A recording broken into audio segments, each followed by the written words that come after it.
Vlog बना भनेर सुता भन्छ सुतेन भने त फेरि निस्किन्छ मेरो यस्तो राम्रो राम्रो भ्यूहरू देखिरहेको छ गाइज हेर्न सक्नुहुन्छ तपाईँहरूले अहिले चाहिँ अलिकति देखेर अघि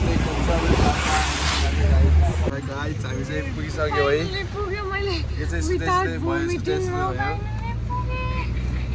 This is very big achievement for me. Starting देखेन मेरो भाइ गाडी चलाउनु भनेर छ तर ऊ चाहिँ पर्फेक्ट केमा छ भन्दा यस्तोमा लगेर त ऊ पर्फेक्ट भने यस्तोमा हो कि खास सो गाइज फाइनली यत्रो लामो क्यु पछि हाम्रो पालो आयो सो अब हामी जाँदैछौँ केबल कारमा जान so guys we are going guys अलि शीतल भएछ नत्र भए त त्यो कुकुरको नाक हुँदैन उसको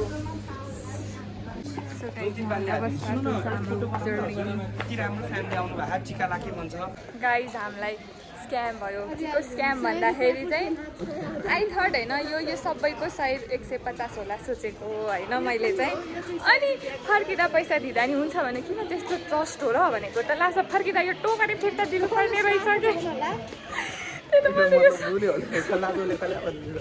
मैले यो टोकरी टोकरी पनि आएछ भने मैले चाहिँ यो टोकरी सोकरी सबै एउटा गाई चराउने सोचिरहेको थियो कि गाई बिहार फाइनली डन विथ जसले टिका लगाइदिने कस्तो बाङ्गो लगाइदिन्छ यार यहाँ चाहिँ हामीले खाना खाएको ल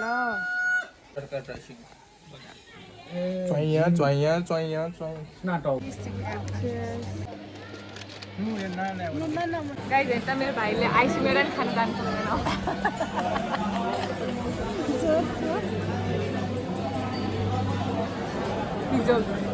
So we are finally going. See you. कस्तो अनएक्सपेक्टेड अब हामी जाँदैछौँ पोखरामा We are in our next destination. देवीमा छु गुप्तेश्वर महादेव गुफामा जाने ओइ मेरो टिका कस्तो हुँदैन यार हामी जाँदैछौँ ओइ यहाँ त पानी नि आइरहेछ त के हो ओइ यहाँ त कस्तो चिसो छ यार ओइ डजोले यहाँ त शीतल रहेछ यार जाडो महिनामा आयो भने त यहाँ ज्याकेटहरू लगाएर आउनुपर्ने रहेछ फेवातालमा बोटिङ गर्न जाँदैछु अब हामी प्रतीकले चाहिँ उसको ओरिजिनल ठाउँ पाइसकेको छ अघि खुब भिडो भएर चलाएको थियो अब गाह्रो भएर मामाले चाहिँ चेन्ज गर्नुभएको छ गाइस आज हामी पुगे पुम्बीकोट अनएक्सपेक्टेड फेरि पनि अनि बिचको भ्लगहरू म कन्टिन्यू गर्न सकेन किन भन्दाखेरि उसको पनि हुन आँटेको छ कति नभएको छ उसको पनि मान्छेहरूले फुलै भ्लग कसरी बनाउँछ मेरो त अलिकति भ्लगले नै एनर्जी डाउन भयो सो अहिले मसँग हल्का एनर्जी आयो त्यही भएर मैले भ्लग कन्टिन्यू गरेँ सो आई डोन्ट नो यो पछिको भ्लग आउँछ कि आउँदैन किन भन्दाखेरि म भन्न सक्दिनँ मेरो फेरि सो होपफुली आओस् गाइज मसँग चाहिँ एनर्जी आइरहेछ होइन अनि मेरो भाइले मलाई अघि जिस्काएको थियो खुब गरेर अब उसलाई भइरहेछ है उसलाई भइरहेछ है म उसले गऱ्यो भने म तपाईँहरूलाई अपडेट दिन्छु है सो बाँकी अपडेट गाइज म स्टिल फ्रेसमा छु अब हामी खाँदैछौँ लन्च त्यहाँ पोखराबाट उता निस्किँदाखेरि चाहिँ सबै हाइवे नै आयो थियो धन्न एउटा पसल चाहिँ पायो हामीले होइन खाना सो अब हामी खाना खाँदैछौँ सो अब खाना खाँ बल्ल पेट चाहिँ भोक भएन है के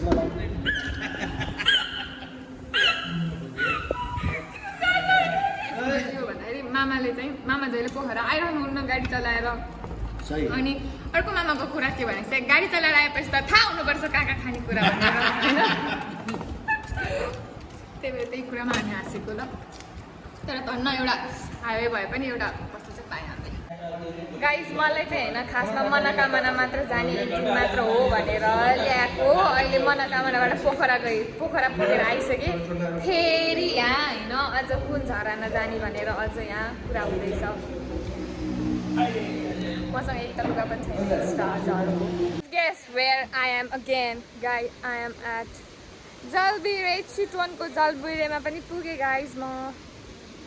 अनएक्सपेक्टेड पहिले गरेर हो नि बाबु त्यो पनि मैले चप्पल पनि ल्याउन बिर्सेको थियो मैले लिटरली म खाली खुट्टा गइरहेको छु guys this is literally heaven के हेभन जस्तै छ यस्तो खतरा छ झरना हैन लिटरली म मेरो चप्पल नभएर खाली खुट्टा गइरहेको छु के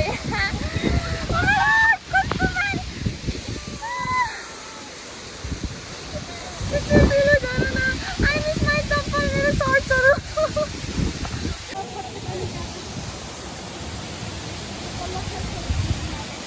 So guys, this is us. I'm very excited now.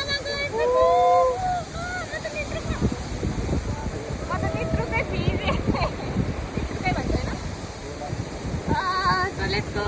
We are in final destination. आजको चाहिँ हामी एकदम लास्ट डेस्टिनेसनमा छौँ त्यो पनि मालिकको बजारमा सो अनि हामीले यहाँ चाहिँ हैन हाम्रो जमानाको हैन कि यो चाहिँ बाजेहरूको जमानाको केरा ट्राई यो केरा चाहिँ हाम्रो बाजेको जमानाको केरा हो भनेर उहाँले भन्नुभएको ल सो बाहिर कालो देखि भित्र कालो छ भित्र ओरेन्ज रहेछ ल खाऊ त कस्तो चकलेट जस्तो मिठो हुन्छ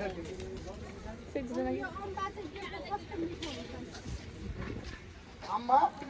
It's like a normal. मलाई त normal जस्तो लाग्यो छ नि त जल मे मलाई त normal जस्तो लाग्यो त्यस्तो नयाँ नहोस् हैन